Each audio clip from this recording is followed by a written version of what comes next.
जी बिल्कुल, हर एक शख्सियत ना सिर्फ हौसला अफ़ज़ाई कर रही है एम न्यूज़ की टीम की, बल्कि इसके साथ साथ यूनिक मैसेज भी डिलीवर किए जा रहे हैं। सर अली नासिर रिजवी साहब आई जी इस्लामाबाद ने हमें ज्वाइन किया। सर आपका बहुत शुक्रिया एम न्यूज़ के इस यादगार लम्हात के दौरान आपने ज्वाइन किया। तो सर क्या मैसेज डिलीवर करना चाहेंगे एम न्यूज़ की टीम के लिए, और ओवरऑल आप क्या एक्सपेक्ट कर रहे हैं एम न्यूज़ की टीम से, और ओवरऑल इस फील्ड में आप क्या समझते हैं, कौन से ऐसे लैकनेस हैं, कौन से ऐसी चीज़ें हैं जिनमें गैप की ज़रूरत है और एम न्यूज़ उसको फिल करें? थैंक यू वेरी मच जी। बिस्मिल्लाहिर्रहमानिर्रहीम। पहले मैं बताता चलूँ जी कि यहाँ पर आना एक बहुत बड़ा ऑनर है, एक बहुत फ़ख्र की बात है। बात अगर थोड़ी सी लंबी हो जाए तो प्लीज़ माइंड ना कीजिएगा।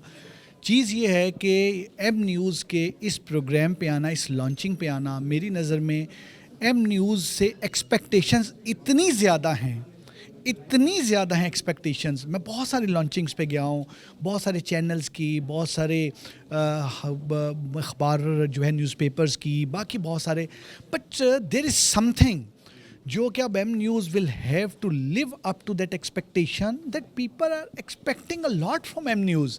आई टेल यू कि जब मुझे ये एम न्यूज़ का, जब शकील करार भाई ने मुझसे डिस्कस किया कि ये तमाम चीज़ें हैं, तो उससे पहले मुझसे मोर देन 70-80 लोग ऑफिस में एम न्यूज़ के मुतल्लिक़ बात कर चुके थे।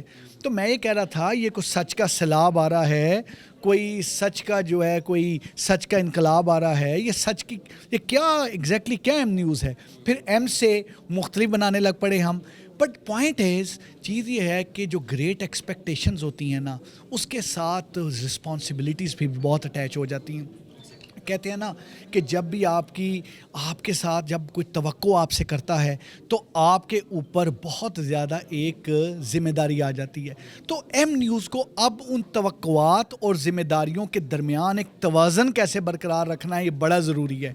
हर एक तवक्को करेगा एम न्यूज़ किस तरह से बेहतर अंदाज में रिपोर्टिंग कर रहा है, एम न्यूज़ किस तरह से बेहतर अंदाज में नैरेटिव बिल्डअप कर रहा है, कैसे यूथ को अच्छे अंदाज में मैसेज कम्युनिकेट किया जा रहा है, किस तरीके से एम न्यूज़ का रिस्पांस अच्छा है, कैसे एक पॉजिटिव कंपटीशन में एम न्यूज़ आगे बढ़ रहा है, एम न्यूज़ की एक प्रोसेसेस क्या हैं, इसके रिस्पॉन्सेस क्या हैं, एचआर की पॉलिसीज़ क्या है, इंटरनल एडमिनिस्ट्रेशन क्या है, इंटरनल अकाउंटेबिलिटी का मैकेनिज्म क्या है, इसके एम न्यूज़ का एग्जैक्टली कैसे है। कहते हैं ना, with power comes great responsibility.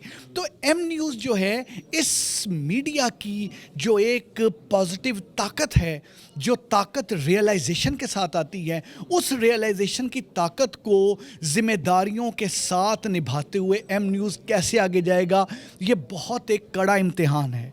और मैं आपको बताऊं, एम न्यूज़ की टीम को देख के, एम न्यूज़ के प्रोसेसेस देख के, रिस्पॉन्सेस देख के, मेरी आदत है कि जिस जगह पर भी जाना हो, वहाँ पर जाने से पहले कुछ रिसर्च की जाए कि वहाँ का एचआर क्या है, वहाँ के लोग क्या हैं, जज्बा क्या है, वहाँ पे क्या ये एक शहर का है या है। तो मैं आपको बताऊँ, अल्लाह के फजल से आई एम श्योर कि M News is going to rock, और ये एक सच का सफ़र जारी और सारी रहेगा। सच का सफ़र जारी और सारी रहेगा। सर आपका बहुत शुक्रिया, थैंक यू सो मच।